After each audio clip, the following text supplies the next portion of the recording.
तो जैसा कि हमने पिछले सेशन में ओरिजिन के बारे में बताया था कि उनके कई सिद्धांत थे जो वैदिक साहित्य से मिलते हैं। तो आइए शुरू करते हैं कि उनके बारे में शिला प्रभुपाद की क्या राय है। तो असल में ओरिजिन जो है वो फाउंडर यानी कि संस्थापक थे क्रिश्चियन फिलॉसफी के, या उनको फिलॉसफिकल जो बैकग्राउंड दी थी, और जो थियोलॉजियन थे, फर्स्ट थियोलॉजियन क्रिश्चियनिटी में ये ओरिजिन थे। तो उन्होंने एक सिद्धांत दिया था कि भगवान परम हैं और उनके साथ संबंध स्थापित करना जो है अल्टीमेट रियलिटी है।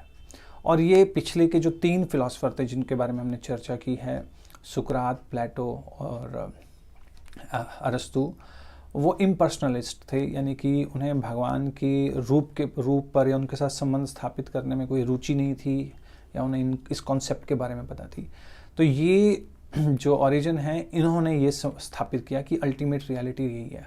और शिला प्रभुपाद कह रहे हैं कि ये वैदिक कॉन्सेप्ट के जैसा या वैदिक सिद्धांत के अनुसार ही है, क्योंकि जो बद्ध जीव है वो अपना संबंध भगवान के साथ भूल चुका है, और इस संबंध को दोबारा से स्थापित करना या इसे रिवाइव करना जो है, इसी को हम लोग भक्ति कहते हैं, और भक्ति के माध्यम से इसे रिवाइव किया जा सकता है।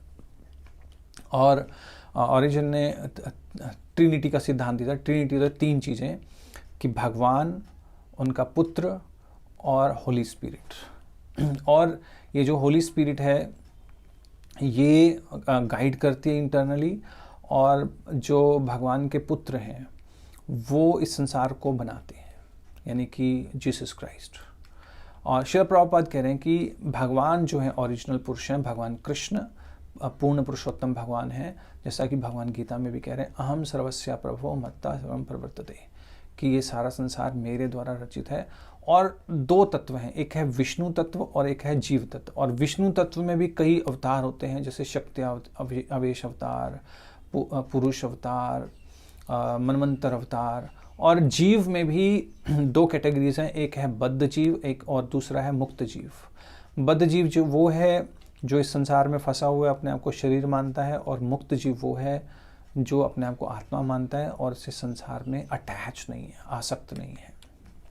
और ओरिजिन ने कहा था कि जो डिवाइन ग्रेस है उसकी कृपा से, और जो आत्मा है अपनी जब मुक्त इच्छा को छोड़ देगी, यानी कि गुरु की शरण लेकर या परमात्मा जब हृदय से गाइड करेंगे या जीसस क्राइस्ट की हम शरण लेंगे, प्लस अपनी फ्री विल जब छोड़ेंगे, अपनी मुक्त इच्छा छोड़कर भगवान की शरण लेंगे, तब हम इस संसार से मुक्त हो सकते हैं। तो शिला प्रभुपाद कह रहे भक्ति भी यही है कि हम लोग अपनी मुक्त इच्छा को छोड़कर भगवान की शरणागति लें। और भक्ति हम तभी कर सकते हैं जब हम लोग भगवान को जानेंगे, क्योंकि भगवान के 3 एस्पेक्ट हैं, ब्रह्म, परमात्मा, भगवान। लेकिन भक्ति जो है तब शुरू होती है जब हम भगवान को अंडरस्टैंड करते हैं, यानी भगवान के रूप को अंडरस्टैंड करते हैं। और ओरिजिन का कहना था कि मैन या आदमी जो है तब भगवान से के पास वापस जाएगा जब उसकी भौतिक आसक्ति ख़त्म होगी, और ये जीसस क्राइस्ट की हेल्प के बिना नहीं हो सकता। और शिला प्रभुपाद कह रहे हैं कि आत्मा जो है वो एक शरीर से दूसरे शरीर में जाती है, और ये तभी मुक्ति हो सकती है जब कोई अपनी स्थिति को जान लेगा कि मैं ये शरीर नहीं हूँ, आत्मा हूँ, और उसकी तभी भौतिक आसक्ति खत्म होगी।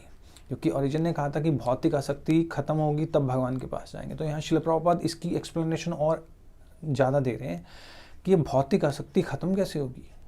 भौतिक आसक्ति खत्म होगी जब हम लोग आत्मा के स्तर पे कार्य करेंगे। अगर आत्मा के स्तर पे कार्य नहीं करेंगे तो ये भौतिक आसक्ति खत्म नहीं हो सकती। और फिर इसके बाद ओरिजिन ने कहा था कि जो एलिमेंट्स शरीर में है, यानी कि जो सेंसेस जैसे शरीर के हैं 5 इंद्रियां हैं, उसी प्रकार आत्मा की भी इंद्रियां हैं। उसको आत्मा को ओरिजिन ने नाम दिया था इंटीरियर मैन। और शिला प्रभुपाद कह रहे हैं कि जो स्पिरिचुअल बॉडी है या आत्मा है उसकी कवरिंग है मटेरियल बॉडी। अगर ये आत्मा निकल जाए तो शरीर का कोई रूप नहीं रहेगा। ब्रह्म भूत प्रसन्न आत्मा न शोचती न कांक्षती। और जो आत्मा के स्तर पे आ जाएगा वो प्रसन्न रहेगा, उसे किसी चीज़ का दुख नहीं होगा और वो कोई आशा नहीं करेगा।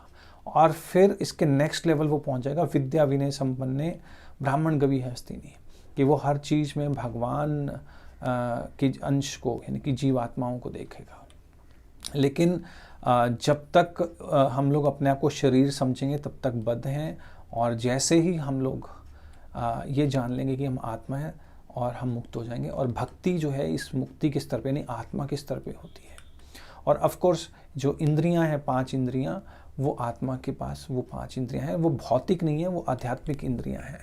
और ओरिजिन ने एक और कहा था कि जो प्रचार है, वो प्रचार का मतलब है भगवान के शब्दों को एक्सप्लेन करना, उसकी व्याख्या करना। और ये तभी हो सकता है जब हम लोग खुद प्रार्थना करें भगवान से कनेक्टेड हों प्रेयर्स के माध्यम से। और जब हम प्रे करें तो भौतिक चीज़ों के बारे में प्रार्थना नहीं करनी चाहिए, एक अच्छी अंडरस्टैंडिंग समझ के लिए प्रार्थना करनी चाहिए। तो प्रभुपाद कह रहे हैं, ऑफ कोर्स ये रियल प्रीचिंग है, पहले हमें श्रवण करना चाहिए, भगवान के बारे में सुनना चाहिए, समझना चाहिए, और फिर हमें कीर्तन करना चाहिए। और जिनका कहना था कि जब हम लोग इस प्रकार जब शास्त्र पढ़ते हैं, स्क्रिप्चर्स पढ़ते हैं, तो कई उसमें विरोधी बातें सामने आती हैं या हास्यास्पद चीज़ें समझ में आती हैं, जैसे उल्टी पुल्टी बातें समझ आती हैं। तो वो इसलिए हैं कि भगवान जो है हमारा टेस्ट ले रहे हैं, रुकावटें पैदा करके, कि हमारा विश्वास कितना है। और दूसरा, उनका हमें लिटरल मीनिंग नहीं लेना चाहिए, उसका एक आध्यात्मिक मीनिंग है।